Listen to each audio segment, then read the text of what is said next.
வணக்கம். இன்றைய தினம் மத்திய சென்னையினுடைய பாஜக வேட்பாளர் திரு வினோத் பி செல்வம் அவர்களை சந்திக்கிறோம். சார் வணக்கம். இந்த தேர்தலில் மத்திய சென்னையை பொறுத்த வரைக்கும் ஒரு பலமான வேட்பாளரை எதிர்த்து நீங்கள் போட்டிட்ருக்கீங்க. திமுக சார்பில் ஏற்கனவே இப்பயும் எம்பியாக இருக்கக்கூடிய தயாநிதி மாறனை எதிர்த்து போட்டிட்ருக்கீங்க. இந்த தொகுதியில் உங்களுக்கான வெற்றி வாய்ப்பு எப்படி சார் இருக்கும்? ஒரு பலமான வேட்பாளர் என்பவர் களத்துக்கு போயிட்டு மக்களுக்காக பணி செய்பவர் தான் பலமான வேட்பாளர். இவருக்கு பலம் என்பது என்னென்னா, திமுக குடும்பத்தை சார்ந்தவர் என்ற பலத்தை தாண்டி இவர் எந்த பலமுமே தயாநிதி மாறன் அவர்களுக்கு கிடையாது. ஒரு வார்டுக்கு காலையில் தேர்தல் பிரச்சாரத்துக்கு போகும்பொழுது மக்கள் சொன்ன ஒரே விஷயம், திமுக வேட்பாளரை எங்கள் பகுதிக்குள்ளே நாங்கள் விட மாட்டோம், அவங்கள அலோவ் பண்ண மாட்டோம். தெளிவாக இருக்காங்க மக்கள். ஏன்னா 5 ஆண்டு காலத்துக்கு முன்பு 2019 பிரச்சாரத்துக்கு வந்த பிறகு அவர் இந்த பகுதிக்கெல்லாம் ரொம்ப கஷ்டப்படக்கூடிய பகுதி, புளியாந்தோப்பு, ஆடுதொட்டி, இந்த பகுதிகளுக்கெல்லாம் அதுக்கப்புறம் அவங்க பார்த்ததே கிடையாது.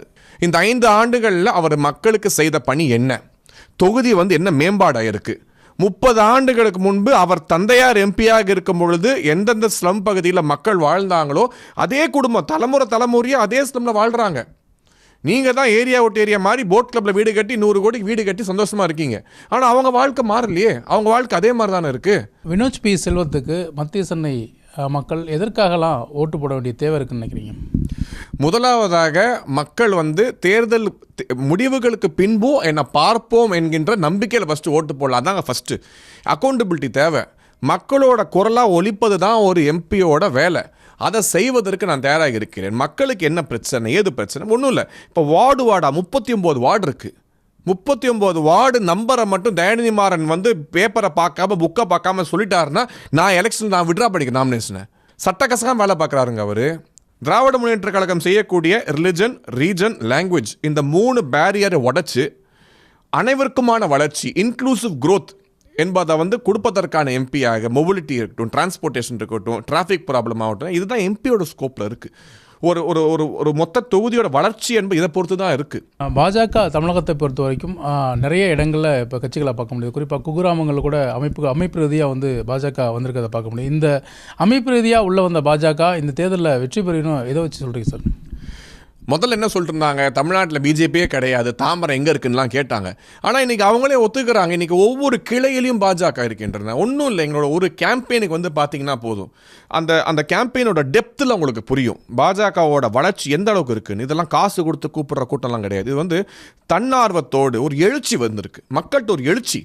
அந்த எழுச்சியின் காரணமாக கேம்பெயின் பயங்கர சூடாக போயிட்டுருக்கு. இன்னைக்கு கிரவுண்டில் பிஜேபி நிற்கிது. யூடியூப் ஆடை நம்பி பிஜேபி கிடையாது, டிவி ஆடை நம்பி பிஜேபி கிடையாது, பொய்களை நம்பி பிஜேபி கிடையாது, களத்தில் இருக்கக்கூடிய கடைசி தொண்டனை நம்பி பிஜேபி களத்தில் நிற்கிது. இன்றைக்கி மத்திய சென்னை மக்களுக்கு வினோத் பி செல்வம் என்ன சொல்ல சார் வரீங்க? அதாவது எந்த நம்பிக்கையோட வினோத் பி செல்வத்துக்கு வாக்களிக்கணும் அப்படின்னு நீங்கள் சொல்ல வரீங்க இந்த மக்களுக்கு?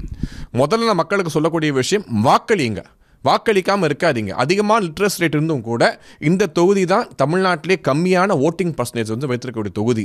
இது உங்களோட கடமை, இது உங்களோட உரிமை. உங்களோட தலையெழுத்தை நிர்ணயம் பண்ண போகிறது உங்களோட ஒரு ஓட்டு. நான் ஓட்டு போட்டு தான் சிஸ்டம் மாறப்போதாங்கிற கேள்வியை கேட்காதீங்க. உங்கள் ஓட்டு சிஸ்டத்தை மாற்றக்கூடிய தன்மை கொண்டது என்பதை புரிந்து கொள்ளுங்கள். நீங்கள் வரணும், தேர்தலில் ஓட்டு போடணும். நீங்கள் ஓட்டு போட்டாலே ஒரு மிகப்பெரிய வளர்ச்சியை நம்மால் கொண்டு வர முடியும். இதான் சொல்லலை, இது சொசைட்டியாக நம்ம ஒர்க் பண்ண முடியும். தனிப்பட்ட நபர் எம்பி நான் சூப்பர் ஹீரோவான்னு எம்பி மக்களோட வாய்ஸுங்க. ஸோ அந்த மக்கள்லாம் சேர்ந்து தான் இந்த மாற்றத்தை கொண்டு வர முடியும். திராவிட முன்னேற்ற கழகம் பயமுறுத்துவாங்க, இந்த பூத்தில் ஓட்டு குறைஞ்சிச்சுன்னா அத்தியாவசியத்தை கட் பண்ணுவோம். யாரோட பவரையும் பிடுங்க முடியாது. மக்கள் என்னெல்லாம் உங்களுக்கு செய்ய வேண்டும் அதை செய்யறதுக்கு தயாராக இருக்கிறோம். ஒரு எம்பியாக ரோட்ல நின்று சண்டை போடுறதுக்கு நான் தயாராக இருக்கிறேன். உங்கள் உரிமைகளை மீட்டு தருவது என்னோட கடமை, என்னோட உரிமை. என்னோட நம்பர் நான் ஷேர் பண்ணுறேன். மக்கள் எந்த நேரம் எந்த பிரச்சனை நேரடியாக எனக்கு இருக்க ஒரே நம்பர் தான், பர்சனல் நம்பர், தனி நம்பர்லாம் கிடையாது. Any time they can contact. மக்களுக்காக நின்று அவங்க உரிமைகளை மீட்டு தர நாங்கள் ரெடியாக இருக்கோம். மத்திய சென்னையோட மக்களோட பிரதான பிரச்சனையாக நீங்கள் எதை சார் பார்க்குறீங்க? குறிப்பாக மத்திய சார் இந்த தொழில்துறை வளர்ச்சி, மக்களோட அந்த வாழ்வியல் எப்படி இருக்குது, அதுக்கு நீங்கள் என்ன உறுதிமொழி தரீங்க அந்த மக்களுக்கு? இந்த 77 வார்டுக்கு போனோன்னா அங்கே அடிப்படைங்கிறதே கிடையாதுங்க, அடிப்படையே கிடையாது. பாவம் அவங்க சகதியிலையும் சேரலையும் கழிவுது நடந்தே போகிறாங்க. அந்த மக்கள் அவங்களுக்கு வேறு வாழ்வாதாரம் கிடையாது, அங்கே தான் இருந்தாகணுங்கிற தலையெழுத்தில் வச்சுருக்காங்க. எந்த கிரவுண்ட்லையாவது, சென்னையில் நிறைய கிரவுண்ட் இருக்குது, எந்த கிரவுண்ட்லையாவது பெண்கள் விளையாடி பார்த்துருக்கோமா? கிடையவே கிடையாது. விளையாடுறது ஏன் பெண்கள் விளையாடக்கூடாதா? ஸ்போர்ட்ஸில் பெரிய ஆள் வரக்கூடாதா? ஆப்பர்ச்சுனிட்டியாக கொடுக்க மாட்டேங்கிறோம். பணம் இருக்கக்கூடிய பெண்கள் மட்டும் தான் வளரணுமா?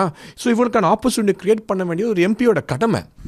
மத்திய சென்னையில் வேட்பாளராக நியமிச்சிருக்கீங்க, உங்களுக்கான வெற்றி வாய்ப்பு எப்படி இருக்குது? நீங்கள் மக்கள் நேராக களத்தில் போய் சந்திக்கிறீங்க, அந்த மக்கள்லாம் உங்கள்ட்ட என்ன சொல்கிறாங்க? திராவிட முன்னேற்ற கழகத்துக்கு ஒரு பெரிய எதிர்ப்பு மக்கள் மத்தியில் வந்துருச்சு. ஏன்டா திமுக ஓட்டு போட்டோன்னு யோசிக்கிறாங்க. நரேந்திர மோடி அவர்களோட கனவு என்பது இந்த குடும்ப அரசியலை ஒடுக்க வேண்டும் என்பது. இந்த மத்திய சென்னை தொகுதி என்பது குடும்ப அரசியலோட மொத்த உருவமே இந்த மத்திய சென்னை தான். மத்திய சென்னை தொகுதியை திராவிட முன்னேற்ற கழகத்தை தோற்கடிப்பது என்பது தமிழகத்தில் திமுக தோத்ததுக்கு சமம். ஒரு முக்கியமான தொகுதி. இந்த தொகுதியில் வெற்றி பெறுவதன் மூலமாக குடும்ப அரசியலுக்கு ஒரு முற்றுப்புள்ளியின் தொடக்கத்தை நாங்கள் வைக்கப் போகிறோம். செய்திகளை உடனுக்குடனும் துல்லியமாகவும் தெரிந்து கொள்ள சப்ஸ்கிரைப் பண்ணுங்க.